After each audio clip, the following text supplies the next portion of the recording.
You ever witness something so absurd, so arrogant that it sticks in your head long after it's over? Because that's exactly what happened to me at the airport that morning. One woman, one oversized floral blouse, and one loud declaration, "Do you know who I am?" was all it took to turn a normal TSA line into a full-blown circus. By noon, my face was plastered all over the internet labeled as the angry guy at the airport.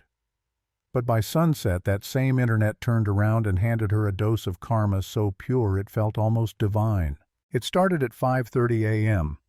I was standing in the TSA line at Terminal C, barely awake, clutching my laptop bag and a boarding pass that could make or break my small cybersecurity firm. If I didn't make that client meeting in Denver, I could kiss my business goodbye. The line was long. People were yawning, kids were crying, your standard airport chaos. I didn't mind. I'd been up since 4 surviving on caffeine and blind determination. But then I heard her. I'm not waiting in this line. Heads turned. She came strutting up the middle of the queue like she owned the place. Pink floral blouse, crisp white pants, and a purse big enough to smuggle a small dog. She waved a laminated tag in the air like it was the Constitution. "I have priority access," she declared. The TSA officer at the front Daniels didn't even blink. "Ma'am, that's for boarding. Everyone still has to go through security." Her lips tightened.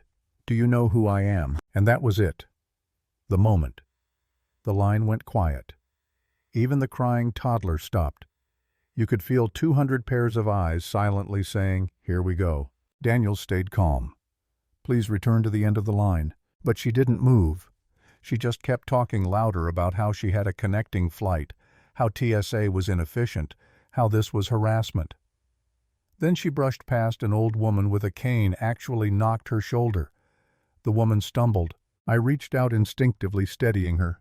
"You all right, ma'am?" She nodded weakly. Some people forget their manners when they pack their luggage. That hit something in me. I looked up at the floral nightmare stomping her heels toward the checkpoint and said loud enough for her to hear, "Hey, there's a line for a reason." She spun around, eyes blazing. "Mind your business." "It becomes my business when you nearly knock someone over," I said. The people around us started whispering phones out. I saw the glint of a camera lens. Someone was already recording. "You think you're the line police?" she sneered. "Don't mansplain airport etiquette to me." Daniel stepped up again. "Ma'am, this is your final warning." She crossed her arms.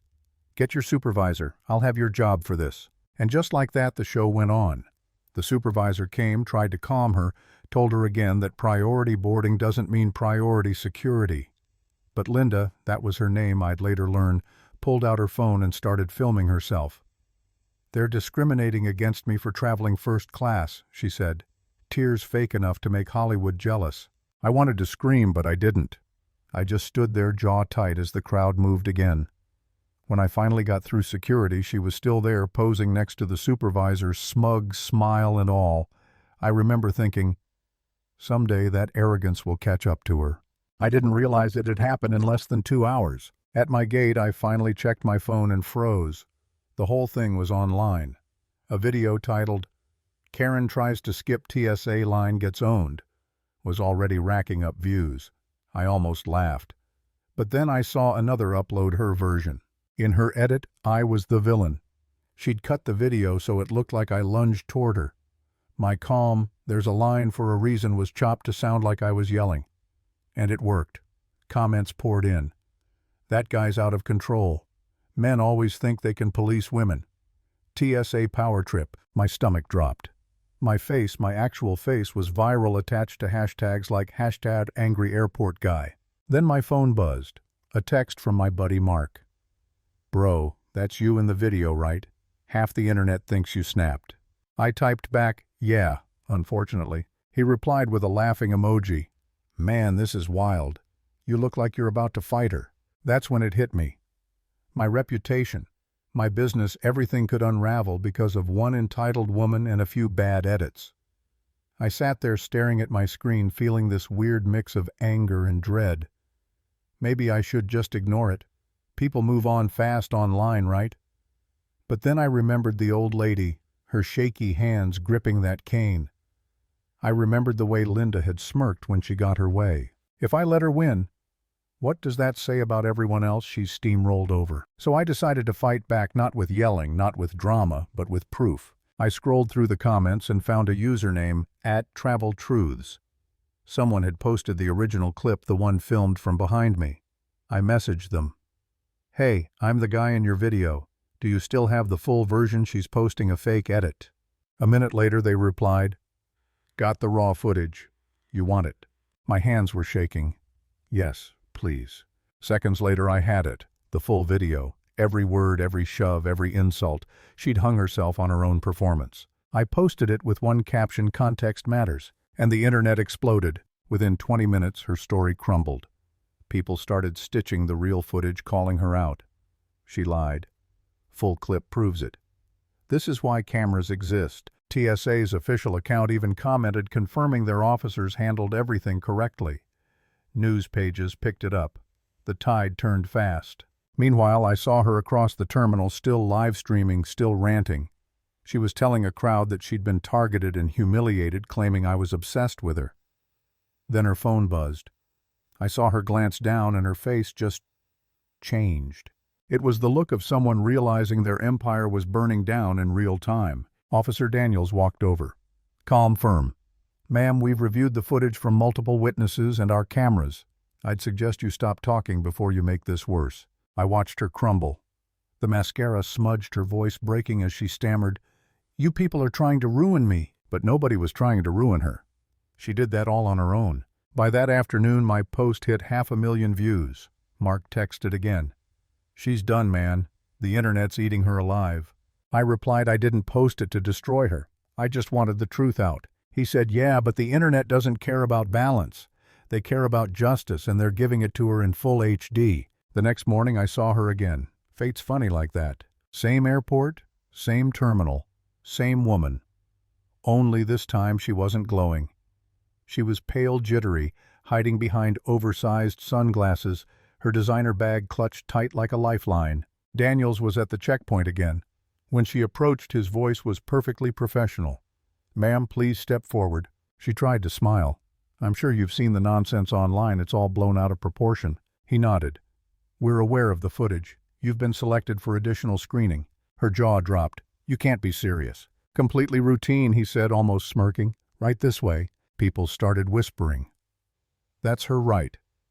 The woman from the video phones came out again. Karma was trending in real life. They opened her bag one item at a time. Passport, charger, tablet, perfume. Then Daniels picked up the bottle. This exceeds the liquid allowance, he said, dropping it into the bin with a loud clink. She gasped. That's ridiculous. It was fine yesterday. He didn't look up. It's not fine today. Her voice cracked.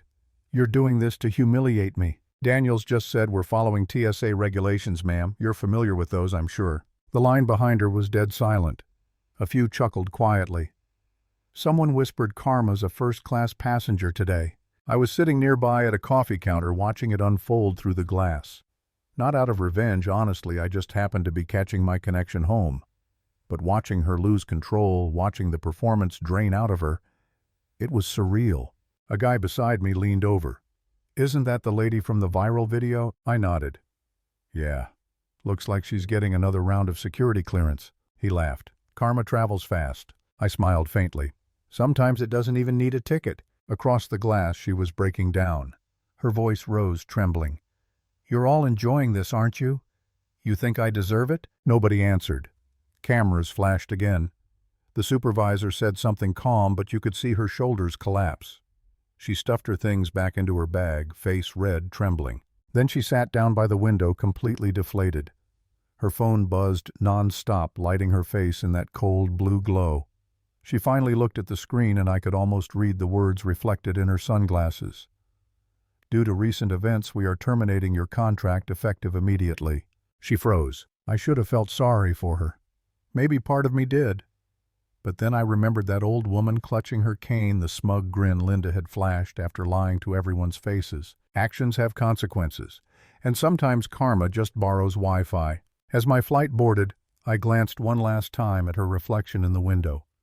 This once unstoppable woman, now just a silhouette under fluorescent lights surrounded by strangers who'd already moved on. I took my seat, fastened my belt, and stared out the window as the city lights blurred beneath us. Justice doesn't always shout. Sometimes it whispers through timing and truth.